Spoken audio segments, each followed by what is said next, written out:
Welcome back to A Celtic State of Mind. I'm Paul John Dykes, and today I will have backup. I will be joined by Kevin Graham very, very soon.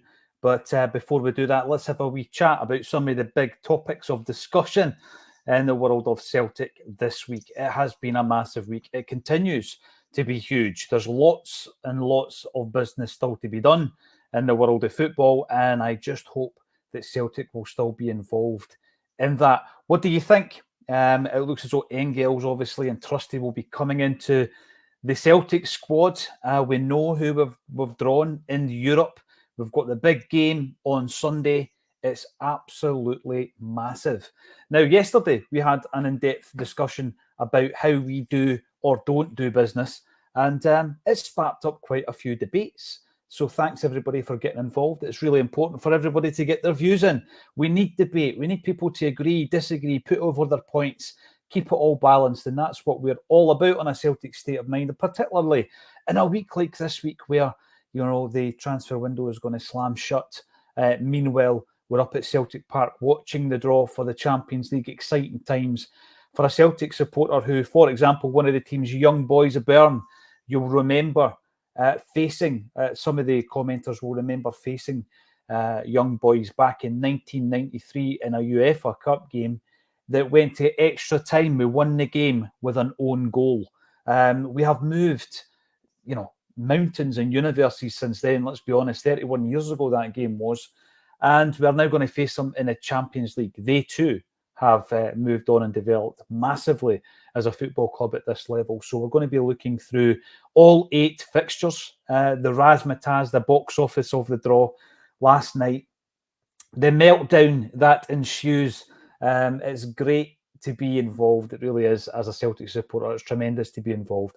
And we're looking at some of the away games as a team, Acsom, whereby we could perhaps go and create some footage and obviously fire it up on the channel as well. It'd be great to visit some cities supporting Celtic and capture as much as we possibly can. We'll be looking at some of the connections between the clubs as well as we run through the 8 fixtures. Let us know in the comment section, what do you make of the draw?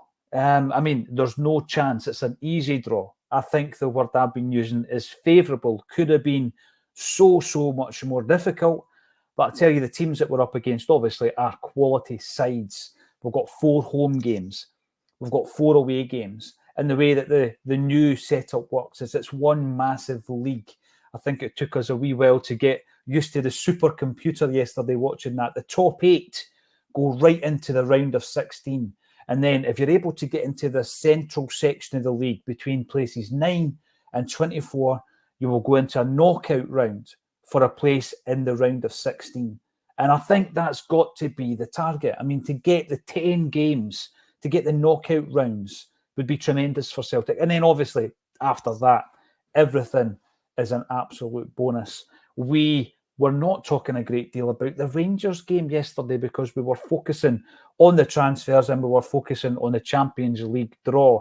Now, I wrote down a list of the teams that I wanted for various reasons in the draw. Here we go. Here's the eight teams. The 4 teams I wanted at home were Liverpool, Dortmund, Shakhtar Donetsk, and Club Brugge.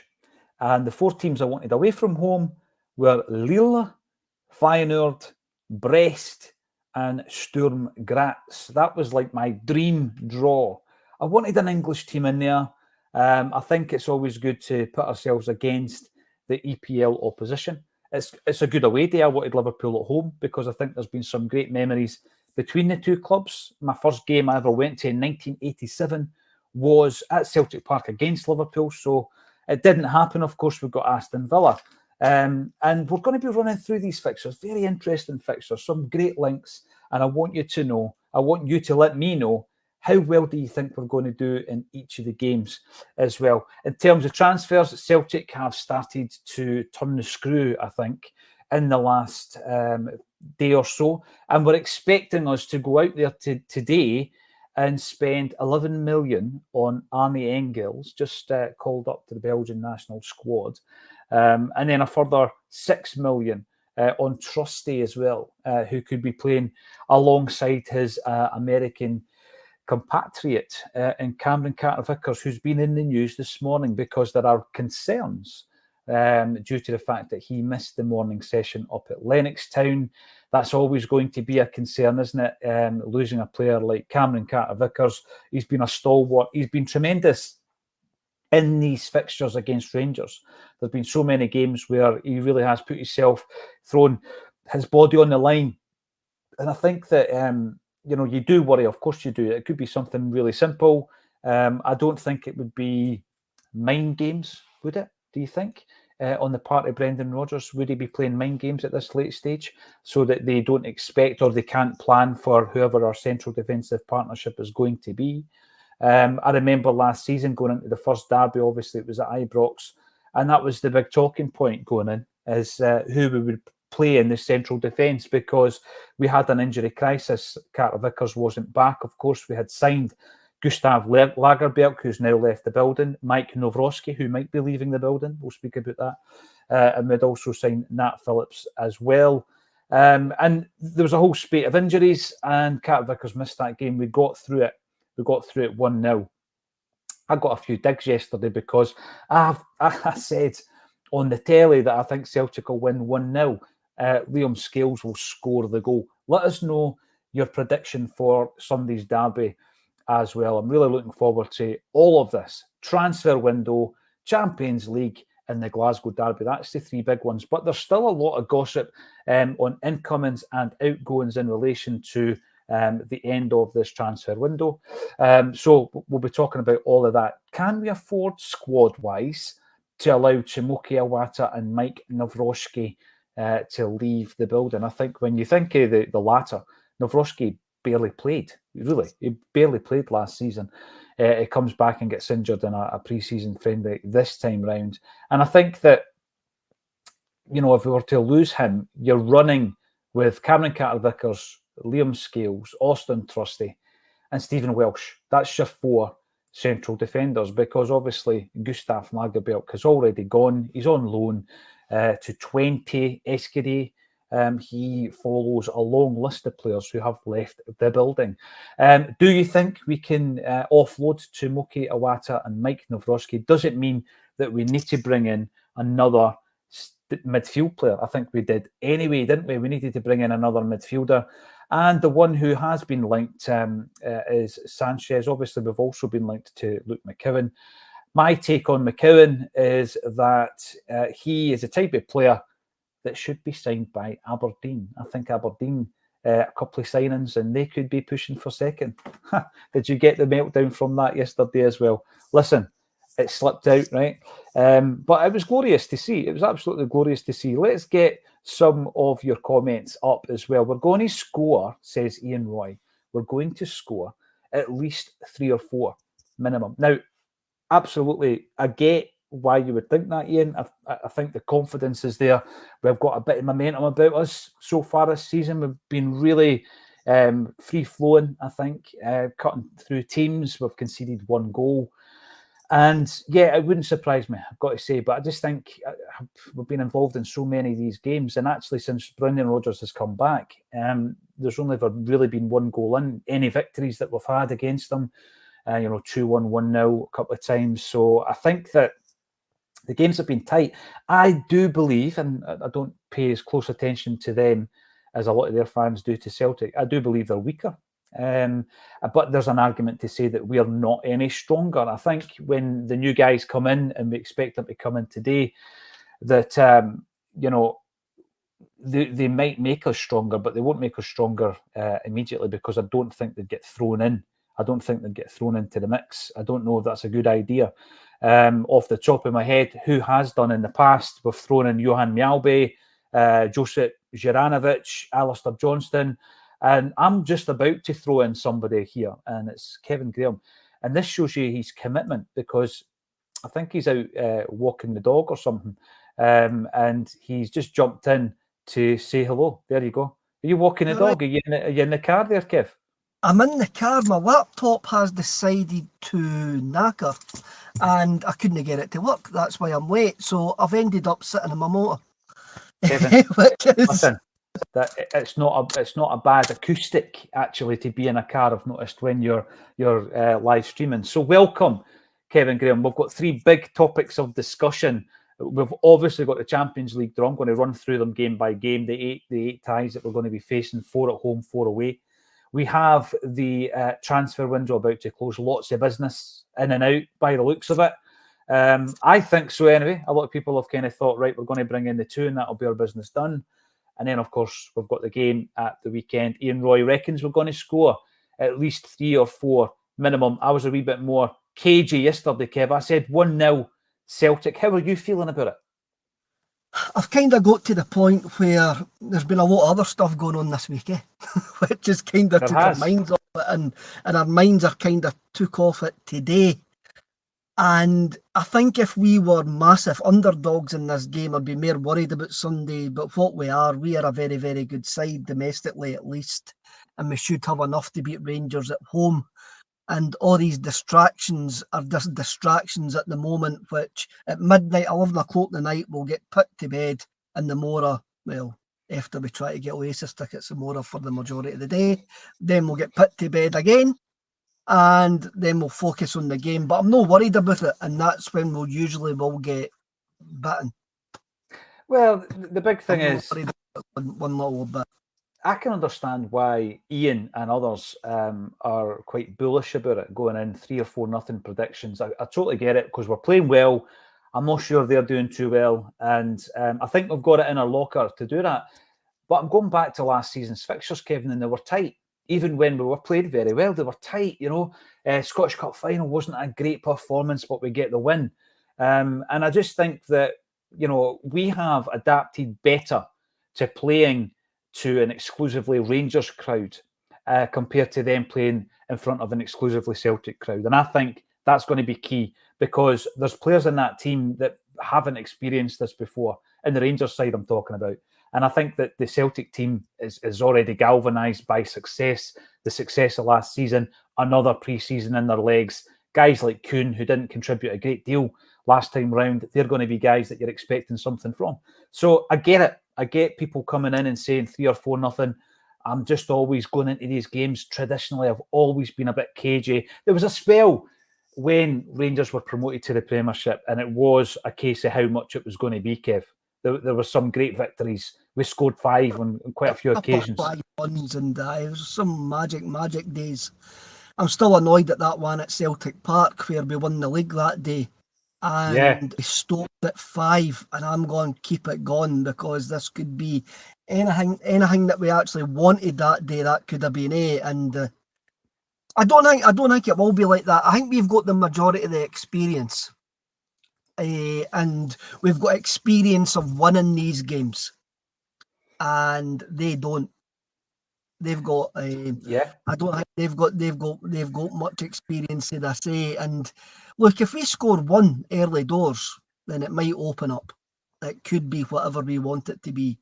But I'm a bit like you, I haven't watched much of them this season, so my first judge of them as a football team's on Sunday at 12:30. And this is the thing, that you're right. Until you see them up against Celtic, how can you judge them, Kev? I agree with you. Aye, that'll be my first judge of them as a football team up against us. I know that we're a good football team domestically. Oh yeah, I think if you get an early goal against any team domestic, we could carve them open, Kev. I really do believe that. And no different to Rangers. We're going to come back on Rangers, because after the show, there's a few comments saying you never mentioned the derby, but we had a whole day today to talk about the derby. I want to talk about the Champions League. I want to bring in the comments from our avid listeners, and obviously we want to talk about transfers, because I do think there's going to be a wee bit of business still to be done. Henrik McLaughlin, hail Acsom fans. Talking about transfers, Kev, you know, there's this big thing with the old Matt Groening in The Simpsons, where they make prediction after prediction that comes true. And the people who are in that team get asked about it all the time, because they think that they're time travelers or something. And there's also a theory that it goes out to such a wide audience that everybody visualizes what they've told them, and then it happens. But the guy says, no, we're just lucky because we're talking about world events intrinsically, every nuance of that, every single day, every week, etc. We're a bit like that with Celtic. And you make predictions. You make predictions because that's part of the fun of being a football fan. And some of them come to fruition and some don't. So, for example, and I'm going to keep coming back to this, I said Nicholas Kuhn was going to be our star this season. And that was before he played against Man City and people started looking at him a wee bit differently from last time round. And the other prediction, one of the other predictions I made was that we would spend £36 million gross on transfers this pre-season. And for much of the window, Kev, it didn't look as though that was coming to fruition. But it does now, because if we do wrap up the Annie Engels deal, which we're expecting to be announced officially very, very soon, and then the Austin Trusty deal, £6 million centre-half, we're getting to that bit where we've spent about £30 million. But I still think there's a bit of business to be done, Kev. I don't know now, eh? I mean, I put in the group chat this morning that I think these Sky Sport reports run maybe between 12 to 24 hours behind when things actually happen. And that's when these deals start getting leaked. And I think anybody, if we were going to be linked with anybody else in this window, it would have happened by now. Now, wait, Awata going out, which looks very, very likely. It looks very, very likely that he's going to go to Birmingham City, which seems a bizarre move, actually, but who are we to judge bizarre moves? Then there's probably room to bring in another midfielder there. There is room to bring in another midfielder, but the timing of where we can do business with this midfielder is limited. So it has to be a domestic midfielder. I'm talking about Britain here. So it's either somebody on loan or somebody is just over the Tay Bridge in Dundee that we can get quickly. Because we've got no time. We've got no time. We've got no time to go to Switzerland and get that Swiss guy and actually negotiate a £8-9 million deal, get him a medical and get him here in time. You're right, I'm expecting loans, Kev. Aye. So it's got to be close to home, and it's probably got to be somebody that they've already spoke to. Somebody that has already been on our radar, unless, I mean, we've heard all the stories. You know, the one that sticks in my mind was Dwight York was at Celtic Park in a room to sign for Celtic. You remember that one? Martin O'Neill, I think, was the manager. Yeah. And a phone call came in, and his agent said, there's a call, would you allow Dwight York to take it? So I can't remember who he signed for here, Kev, but for some strange reason, Celtic allowed him to take the phone call in the Celtic boardroom or wherever they were doing the deal, and he agreed to a deal elsewhere. He was offered more money elsewhere. Bizarre. But all these things were all happening in the last moments of the transfer window. So I think we'll be offered players. We will be getting offered players left, right and centre today from English Premier League clubs, or main likely their agents who have realised that their client have waited all summer, their clubs have told them, oh, by the way, you're no part of our plans, and now they're in the last 12 hours of the transfer window going, maybe I was playing hard to get earlier on, but I'm not anymore. I want to go anywhere. And we will be getting offered players. But I just wonder how the logistics of that work. How do you get a medical done? How do you negotiate with the loan club to go, right, we're going to pay X% of their wages, blah, blah, blah. There's still a lot of to and fro to go there before the guy even comes in and sits a medical. Yeah, yeah. And so you're looking at the domestic market if we go to place Awata. So that's why I'm thinking that it could be somebody for Dundee, or it could be somebody like you're saying on loan for the English Premiership, which they can get done fairly quickly. But what I would say is, if it was a guy for the English Premiership, they've got to be on their way to Scotland just now.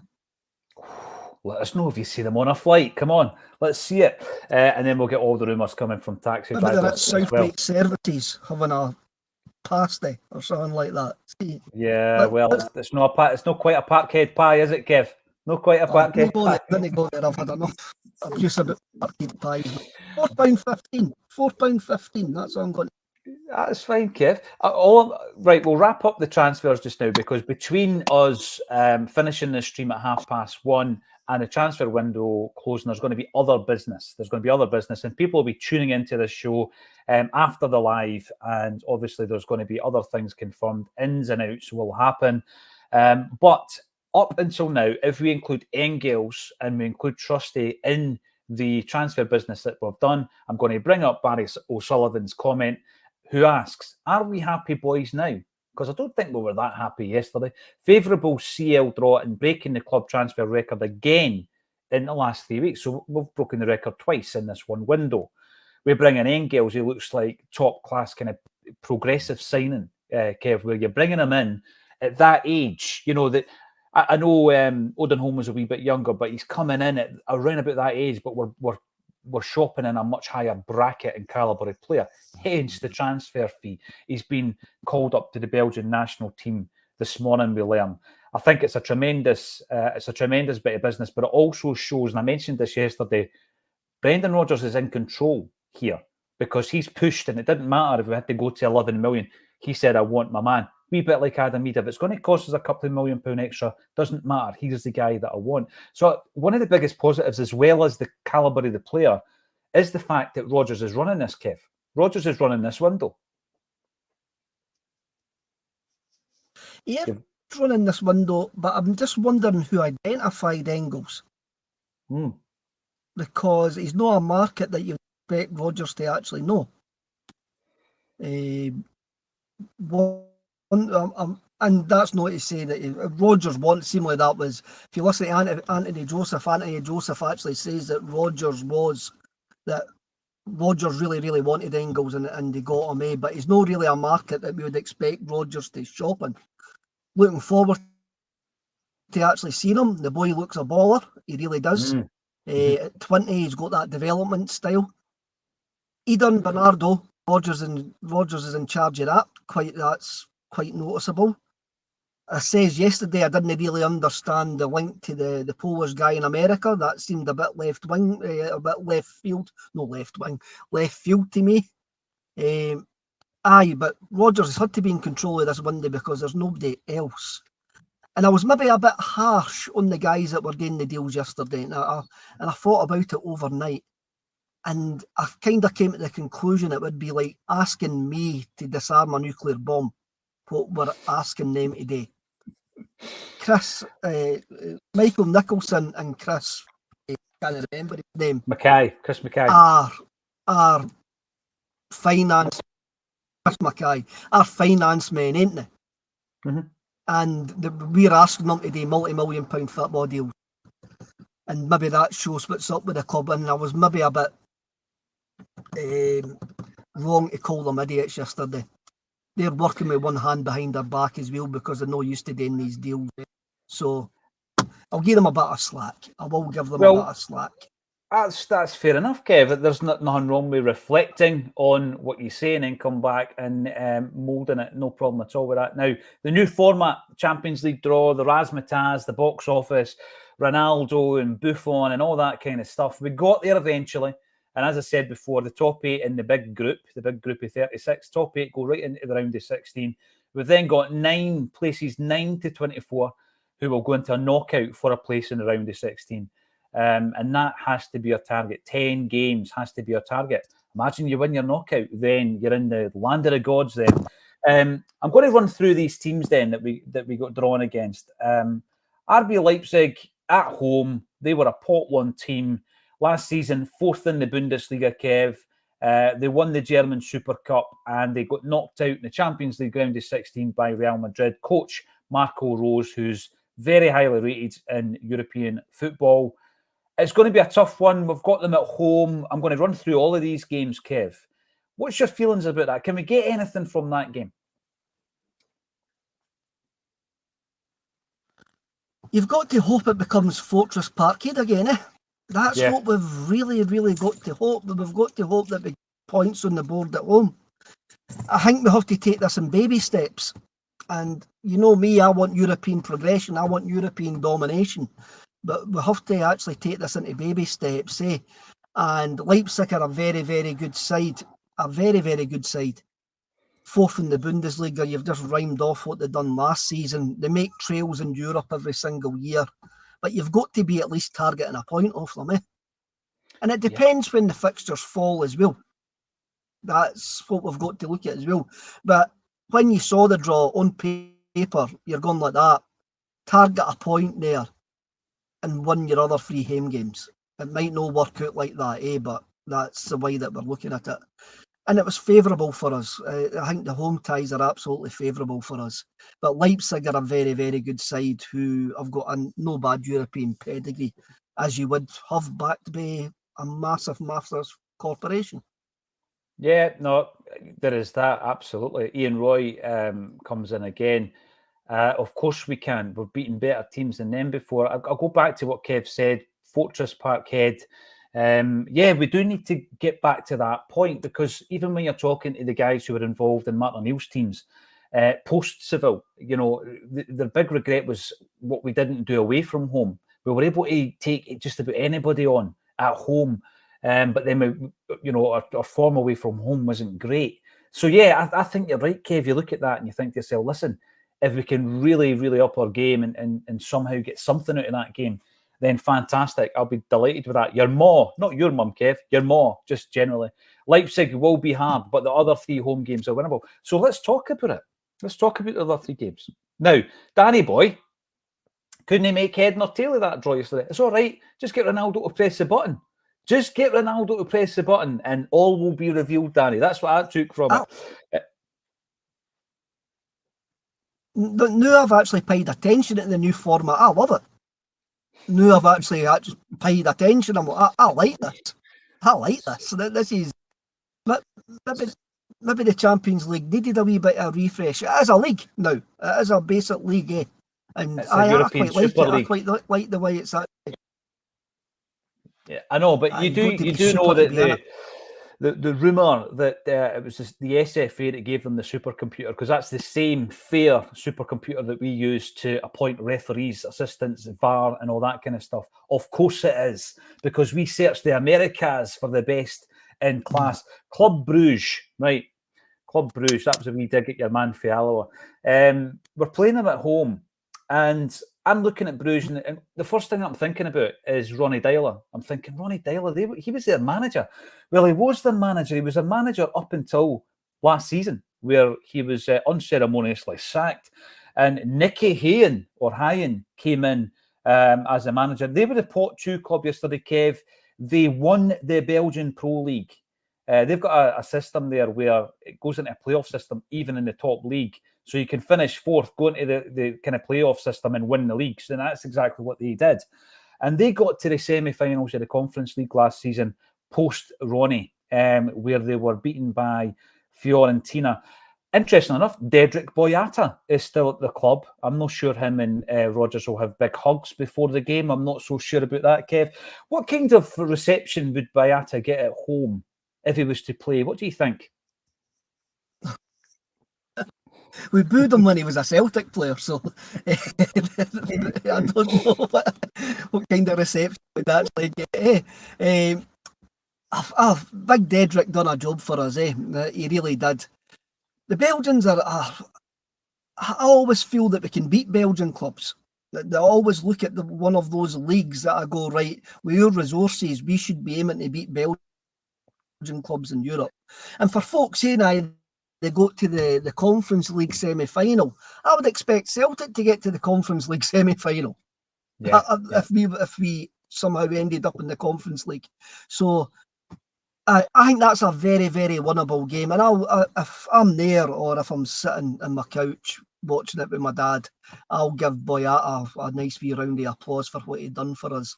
And funny enough, you mentioned our man for Alloa there. I'm actually sitting in a car park in Alloa, so maybe if I get cut off, maybe Mr. Mulroney has actually heard your broadcast. Aye, hunting me down. Well, he owns half of Alloa, so aye, that wouldn't surprise me. But again, it's one of these teams that I think they came good last season. I think he actually owns the building himself. Wouldn't surprise me. He probably owns your Wi-Fi as well. But Club Bruges, I think he actually owns the building. Yeah, well known. Mike Mulroney. Club Bruges are a team that I think Celtic could certainly compete in. At home, I reckon I'm not going to expect anything, but you know, going into that game, I think there's going to be an air of confidence to take something from it. Now, Kev, you're of a similar vintage to me. And before you came in, we were talking about young boys of Bern, as they used to be referred to.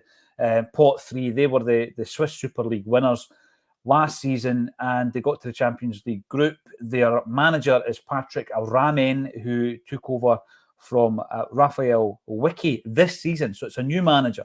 And I always go back to a game that happened quite some time ago, 31 years ago, where we beat them in the UEFA Cup in one of the most forgettable double headers against any team in Europe, where it was nothing each away from home. We bring them back to Celtic Park, we draw nothing each with them again, and we win in extra time 1-0, and it's an OG. We were rotten back then. We really were poor. But they're a completely different side now. And again, it's one of the ones where you go, oh, we could get something from that. You know, I thought the same against Bodo Glimt, for example, Kev. There's no certainties in this type of tournament at this level, is there? No, there's no certainties whatsoever, but you've got to balance it on the size of us as a club, our resources that we've got. I mean, our resources have to make up a dreadful domestic situation. So I don't know the quality of the Swiss league, but I don't know the quality of the Swiss league, but you're having a look at, like, over the last couple of years, young boys have actually gave Man United a game, especially at home. And I'm quite glad we've got them at home because they've got a plastic pitch. I do know that about them. Eh? But again, it's another game we should be going into, and this is no arrogance. We should be beating them at home. And it's the same when you go back to your Ferencvaroses and your Copenhagens. This is where we got annoyed when we were doing the games. We should be beating those teams at home with the resources that we've got. So, of course, we've got some folk will go, aye, they've done this, they've done that. Aye, but we've Celtic, we've got them at home. We should be beating them. And I didn't mean that to sound complete and utterly arrogant, but it's the way that we should be looking at it.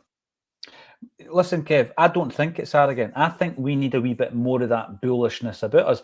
I mean, I remember speaking about it even with, we have a tendency always to kind of like draw away from that kind of attitude. And I even remember when Giakoumakis came out and said, listen, we've got the best squad, we've got the best players, we've got to win the league. People are like, oh, you shouldn't speak like that. And sometimes they get called arrogant. I see it as self-belief. I sometimes think to myself, you've got to think at that level if you want to win games. Somebody's trying to phone you. It's probably Mulroney. So we've got plenty to run through here. Smell the Glove suggests that Colin Farrell and Brendan Gleeson doing the Bruges halftime draw. Love it. Smell the Glove. Absolutely love that film. We're moving on to Slovan Bratislava then. Slovan Bratislava. A nice wee reference. Yeah, absolutely. Aye. A great film. And I'm glad that AGSC Tech brought this up because 34-year-old Vladimir Weiss sounds like some kind of villain from a Die Hard movie in the 80s. Plays for Slovan Bratislava. I hated that wee Ned. That was the guy, of course, that played for Rangers briefly on loan. Well, his dad is the manager of the team, which is probably the only reason he gets the game. Come on, we all know guys like that only ever got a game because their old man supplied the kits. We know that, and their mum washed the kits and made you sandwiches and all that stuff. Well, that's Vladimir Weiss. He's 34 years of age. But having a wee look at Bratislava, they won the league in Slovakia. They were a pot 4 team yesterday, and they got to the Champions League qualifying stages last season. Now, here's an interesting one about Vladimir Weiss Sr. He used to play international football alongside Lubo Moravcik for Czechoslovakia under Dr. Joseph Venglos. So there's your link right there, Kev. Aye, I was going to say Venglos would have been the manager and Moravcik would have played alongside him. He was a horrible wee cretin when he played for Rangers, that guy. He was like a pound shop Nacho Novo, eh? That's saying something. I'll be glad to give him a stuffing again I'll be glad to give him a stuffing again if he's still playing. I think the surprising fact is he's only 34. But he came from Man City, eh? He went to Rangers for Man City as a young boy, eh? And he was bald. I remember that. He was complete and utterly bald at a very, very young age. Look, again, No disrespect to the Bratislavans, but we should be pumping them at home. We should be. Kev, I like how you've gone home yesterday from the bulletin, you've slept on it, and you've come back as a bundle of positivity today, other than saying that the kid was bald, although that was just an observation. Nothing wrong with that these days. Borussia Dortmund away. Now, JP got his wish. Someone brought that up. JP got his Dortmund wish. Were you fancying Dortmund away as well, Kev? I think you might have mentioned that. You've done some German trips in your time. Were you looking forward to a Dortmund away trip? I think that the bottom line is that my CSC's group, right away, everybody wanted to go to Germany. Mm-hmm. That's the trip that they all wanted to do, because Germany is such a great place to watch football and you get treated correctly as a football fan. Getting tickets for it is going to be very, very difficult with the numbers that are actually going. But it's an iconic trip. It's a Murdo McLeod, Paul Lambert trip. Mm-hmm. We've played them a couple of times. They're just a decent football club with decent fans. They're a right-minded football club who their fans are actually protesting about one of their sponsors recently, and I quite like seeing that. It was really good. I was in London last year, the week of the Champions League final, and it was great seeing all the Dortmund fans down there. They outnumbered the Real Madrid fans by about 3 or 4 to 1 when I was there earlier on in the week. Obviously, I want to get a result against them. It might not happen. They're beating Champions League finalists. But it'll be a great trip. Going to Germany is always a great trip for the Celtic fans. So that'll be on a very lot of Celtic fans' bucket lists to get to that game. It's on Acsom's bucket list to cover it over there as well. And we might ask the other former Celtic and Borussia Dortmund player to join us, Jeremy Toljan. Can't believe you forgot about him. Obviously, Dortmund were another pot one team. We're playing them away from home.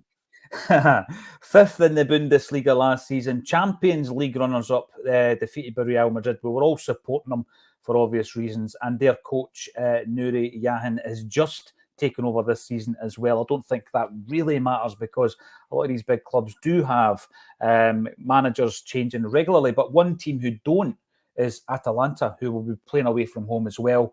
Pot 2 club, 4th in Serie A. Now, they won the Europa League last season. They defeated Jeremy Frimpong, another Jeremy, and Bayer Leverkusen. Frimpong's going to make us a few million quid as well when he signs for Barcelona. And their gaffer, Gian Piero Gasperini, has been in charge for 8 years. That's almost unheard of in European football, Kev.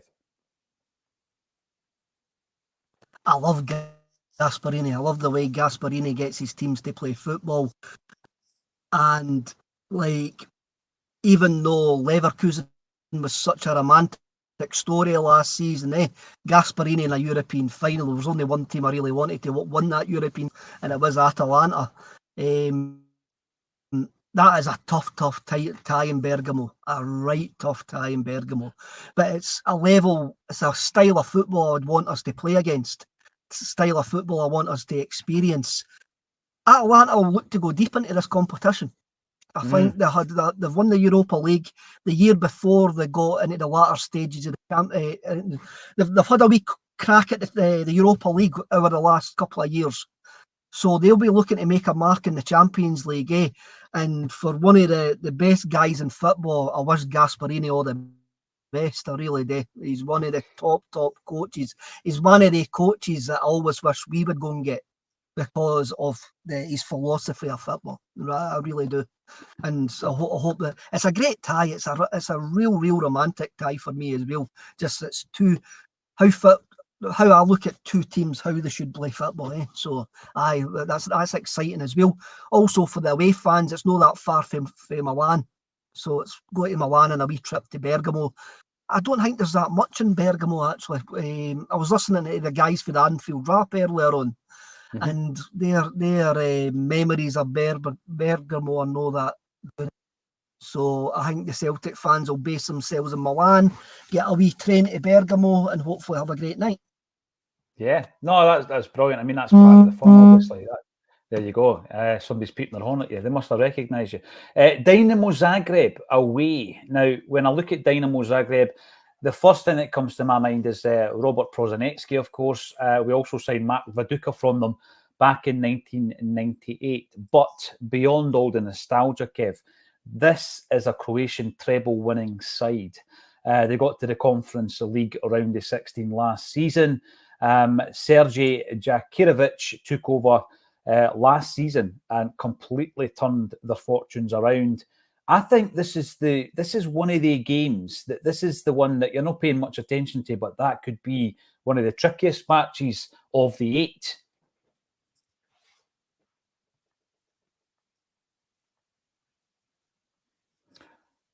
It could well be. I actually watched a bit of Zagreb in qualifying, and it was one of the teams I saw when I looked at them. I said I would fancy getting them, because when I was watching the qualifying game, their stadium's funny. Their stadium's got big high stands, and it always looks empty. It doesn't look an intimidating place. We played them quite a few years ago under Ronnie Dyla. I think that's when the Last Christmas song got his first airing for Ronnie Dyla at that game. I think we drew. Did we draw in Zagreb at that point? They're Croatian. They're a decent mob. Seems to have broken up a little bit there. If he does come back, hopefully Mike Mulroney will allow his Wi-Fi to work again and he can come back in. If you refresh it, Kev, if you can still hear us, pal, and we'll bring you back in. The other one, and I really wanted to talk to Kev about this, was Aston Villa. Aston Villa away. And again, that's a trip that I'm definitely looking to take Acsom lock stock down to the game. Hopefully get tickets for it, obviously, but if not, we'll be talking to each other and fans in and around the city, and maybe even get some of the old ex-players involved as well. Now, I know Stan Collymore never played for Celtic, but he's very vocal in his support of the club now, and the former Villa player as well, Stan. So he wanted the draw to happen. It did happen, and hopefully we will be able to go down there and record a famous victory. I'm going to try and bring Kev back in a second. If we go down there, what about Martin O'Neill, Stan Petrov, Chris Sutton, Didier Agat, Sean Maloney, Paul Elliott? Who else? Tommy Johnston. He played for both clubs. If you want to go even further back, Pat McMahon. Kev, I'm going to bring you back in and hopefully... Oh, he's disappeared. Pat McMahon. They're managed by Unai Emery. They're 4th in the EPL, and they got to the semis of the Conference League, where they were knocked out by eventual winners Olympiacos last year. Going to be a tough one, but I don't think that when we're looking at the English teams, I don't think it's beyond us. It could be a famous night against Aston Villa. Alan McInally, Rambo, he played for both clubs as well. Really looking forward to this. I'm buzzing. I'm positive. I know that sometimes when we talk about on that Celtic State of Mind, we talk about every single aspect of the football club, from new jerseys to sponsorship deals to the CEO to who's playing left back, and invariably some of those subjects are going to be negative in the very essence. So when you're talking about them, it might come across as being negative. Trust me, I'm a positive guy. I'm a positive Celtic supporter with a positive outlook, and if I can see a positive twist, then I'll take that over the negative every single time. I'm feeling good about these 8 games. I think there's going to be a sting in a few of their tails that we might not expect. I'm looking at Dynamo Zagreb as being one of the kind of dark horses for us. They shouldn't be a dark horse. They're treble winners in Croatia.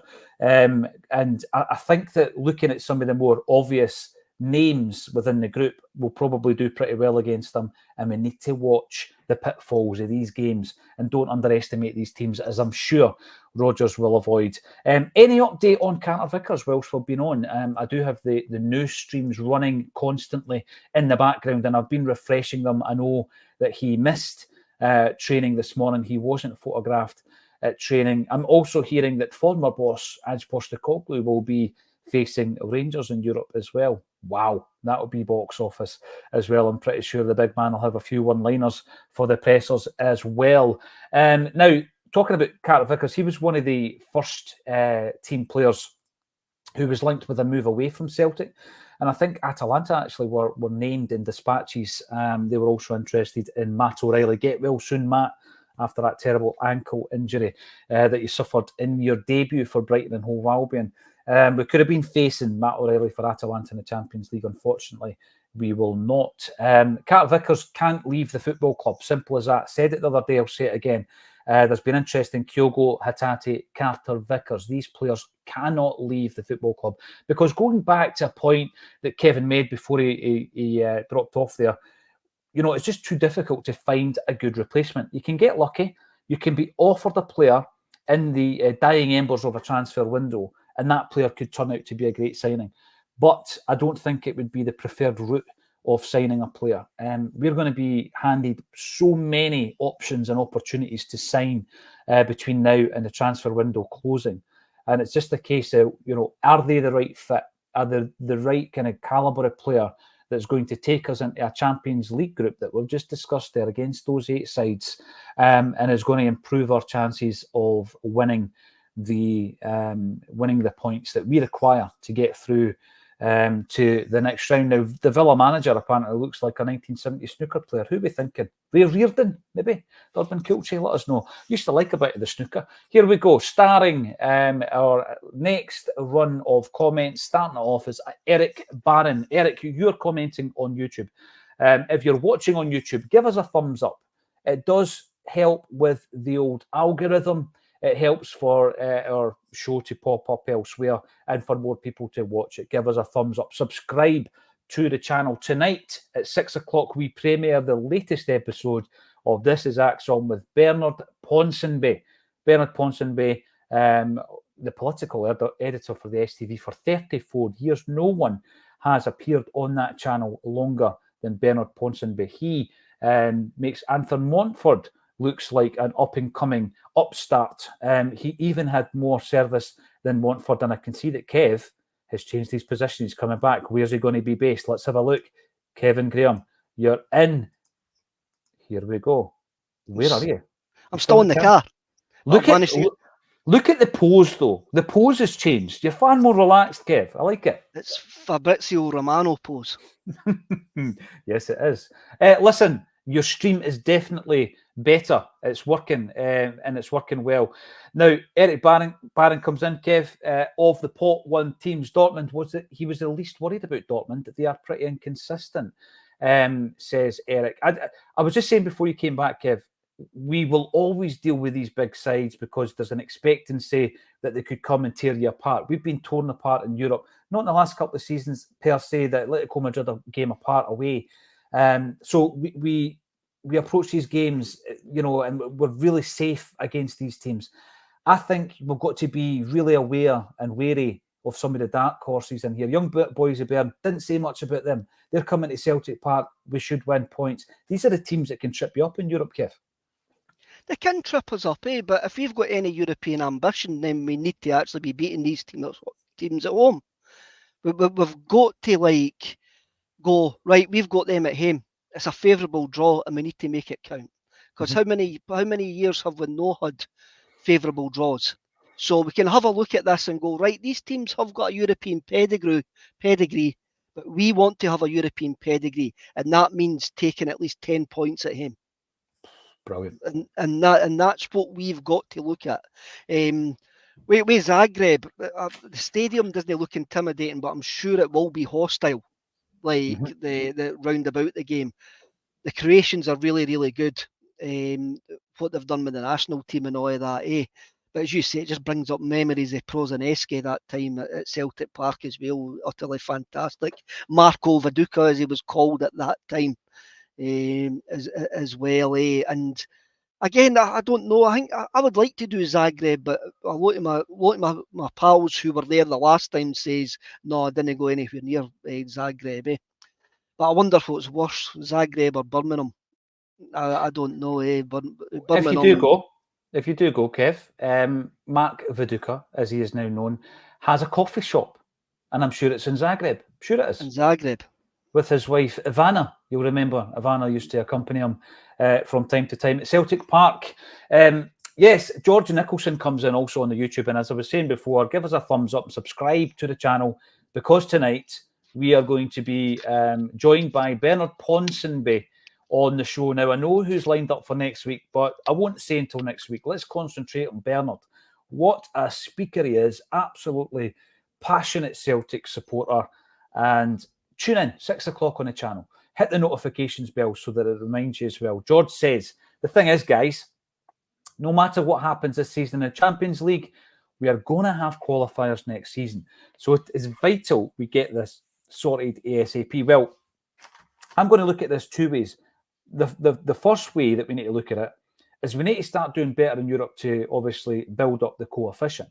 We're only there this season because of the coefficient. But secondly, we need to be better prepared to do that. So the root of all this is recruitment. Now, I'm not going to go into that again, Kev, because we spoke long and hard yesterday about it. And we had a right good dig at the people in charge of recruitment right now and all the different nuances of what's going wrong at the moment and what we need to improve. So we won't go into that again.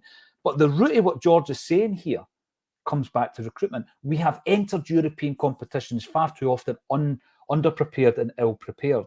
If we get the business done today with regards to Engels and Trusty, Kev, and hopefully, as we've said before, maybe one or two others coming in, how are you going to be feeling going into this campaign in terms of the recruitment and how prepared we are? Like everybody, I wanted the recruitment done earlier. Mm-hmm. I'm not saying anything that our manager has to say. So I'm not just slagging the guys who are already explained earlier on. It's a bit like asking me to dismantle an atomic bomb. What we're asking these guys to do. So we need to get the right guys in to make sure this doesn't happen next year.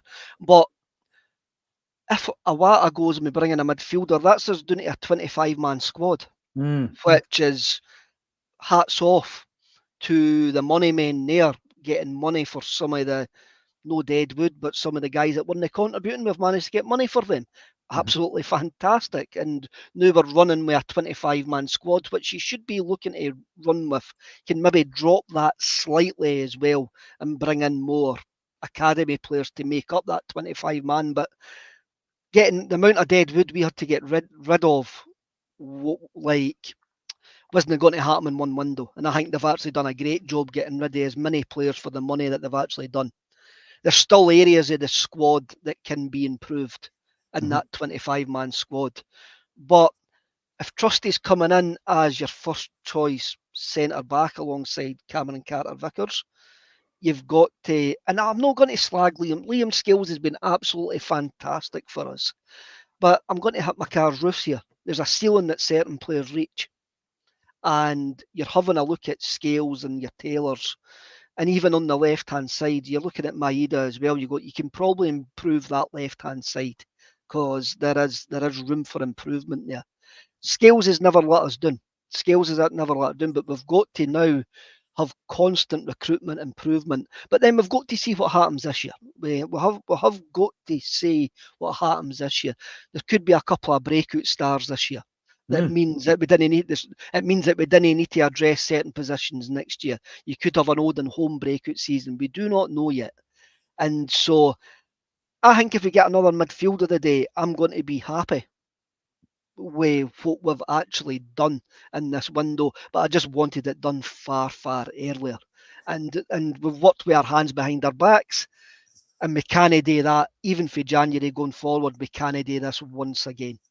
No, I agree with that. And why do you want it done early? Well, you want them to be on that trip to America. You want the team bonding exercise, which often these things are, as well as making loads of money by going to the States. You need them to be involved. I mean, the big disappointment for me with that trip was the likes of Ida and Bernardo. You want to do two guys on that trip. They were still in the WhatsApp group though. They never missed nothing. They were included in the WhatsApp group, so they were fine. They knew what was happening. What do you think happened to the Dubai WhatsApp group? Is that still live? Probably not. Probably not. That's probably on Telegram. That's probably encrypted. Yeah, Vimeo.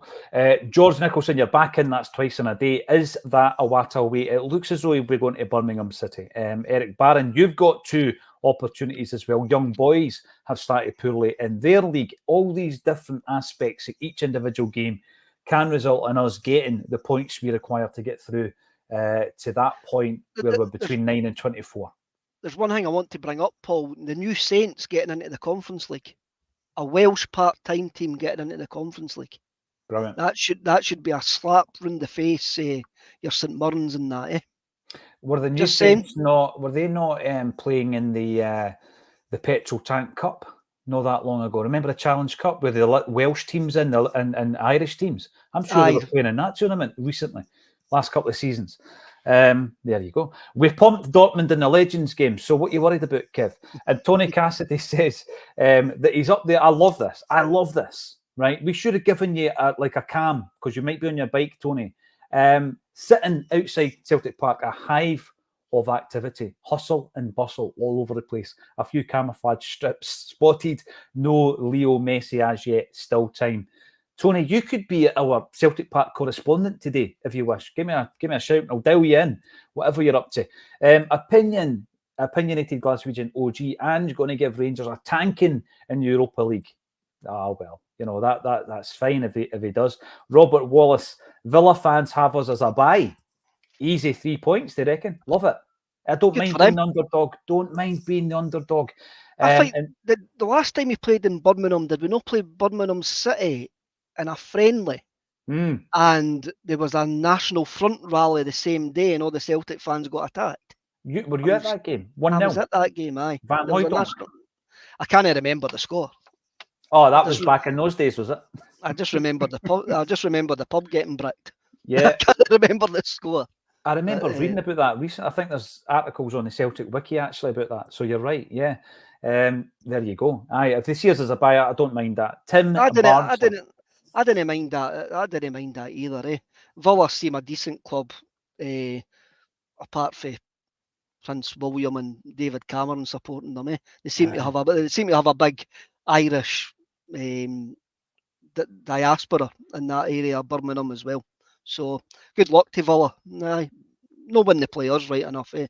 And hopefully we get a wee trip down to Birmingham and well, listen, I'm just thinking we could do something Acsom related, Kev. I'm going to have to get the thinking cap on. I think if we go down, get a couple of ex-players involved, the likes of Tommy Johnson, and then maybe Stan Petrov and stuff like that. We'll see what we can do. It would be brilliant to have some kind of European away day, Acsom style. Obviously, Kev, back in the day, a lot of your European away days couldn't be filmed for obvious reasons. CCV has missed training. Is there any updates? Why? Listen, Tim, he's just part of the photo shoot with his American counterpart, right? Let's not worry too much. If he is injured, though, Kev, going into the game at the weekend, it's massive. It's a massive loss. He's been so big in these games. He's a proper titan. He's a colossus at the back. I remember when it was at the time actually where Starfelt and Carter Vickers were getting a bit of stick, and we've gone to Ibrox and we won 2-1. But it was a defensive performance of those two was sensational. I mean, they were throwing themselves in front of everything. It was an incredible defensive performance. And he's been like that for us against Rangers. And I don't particularly expect them to be on the offensive as much as they were that day. But it'd be a big loss. And the big question would be, of course, I'm going to have to ask the question just in case, who replaces him? Because you're not bringing Trusty in and throwing him in. You're not doing that, are you? No, you're not, eh? And I think, did we not start the New Year game with Scales and Welsh? Yeah. And then Welsh got injured, and we brought on Narovsky. You would got to say, in the pecking order at the moment, if it Trusty been in the building, your pecking order is Cameron Carter Vickers, Scales and Welsh. So if Cameron Carter Vickers is injured, then Welsh comes in. There hasn't actually been any rumours that he's injured. It could just be a precaution today because they'll be training again tomorrow, or they'll be doing a walkthrough of the game tomorrow. Anyway, he could have just been in the gym. He could have just been elsewhere. He could have been outside Goodison Park. He could have been anywhere. But hopefully, I mean, don't say that. No. I think we're playing one game a week now. So I'm probably, unless there's a hidden injury to Cameron Carter Vickers, I'm sure that he's going to play, because it's not as if we played a game in midweek and that, eh? So, aye, but if, as you're saying, it's Welsh that comes in. It's got to be Kev. I mean, listen, I know that Mialbi made his debut against Rangers, as did Juranovic and Johnson. I was talking about that before you came in. I think that, it's one of these ones where it can make or break you as a Celtic player. If you want to get thrown into a game against Rangers and it didn't go our way, it can make or break you. Now, I know it's completely different, but remember Ian Andrews, it wasn't his debut, but he played against Rangers and beat us 5-1. It can absolutely destroy your Celtic career, and I don't think you would take that chance. You can have a look as well at Rodgers, how he brings players in. Even when we signed Bernardo, he never got off the bench for a couple of times, and he got a wee 5-10 minutes here, and he was put back in very, very gradually. And I think you can see the guys that we have brought in, or will be announced hopefully in the next 11 hours or so, that will be like sort of eased gently into the side. There will only be big, massive changes right away, because we've got Bernardo there to come into the midfield. We have got Scales there, and no matter what you actually think of him, he's not let us down. He hasn't let us down. So there'll be a build up, and unless you're absolutely desperate, these guys didn't get thrown in under a Brendan Rodgers, because Rodgers wants to have a look at them as well, because he says about Ida, he's not up to the fitness that I want when he came from Norwich, and that's how I was even surprised that he started last week against St Mirren. Because of that, I'm going, could be another couple of weeks, but obviously Rodgers has got the science, the sports science, but fitness levels and all of that. So, I can't see these guys getting chucked in. No, I wouldn't expect them to do that. I think we've got a starting 11 in mind where, depending on the game, you might swap either for Kyogo, but it almost picks itself. You've got the Kuhn or Forrest maybe question, but other than that, we know what the strongest 11 is, Kev. So we don't make changes unless we need to. We don't know exactly what's going on with Carter Vickers at the moment. But let's be honest, right? If it's an injury or if he's just been resting because he's had surgery recently whilst, at Celtic, then it's maybe just a precaution. Right?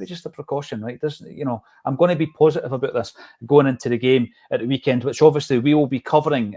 Join us on the channel 30 minutes before kickoff. We'll be covering the first Glasgow derby of the season, where we could really lay down a marker where we could go 5 points clear if we win the game. And I think we're in good shape. Lots to be done, I'm pretty sure. Listen, there might be an emergency broadcast at some point today. If there's going to be one in relation to transfer business, then we'll announce it on the social media channel. So keep an eye on that.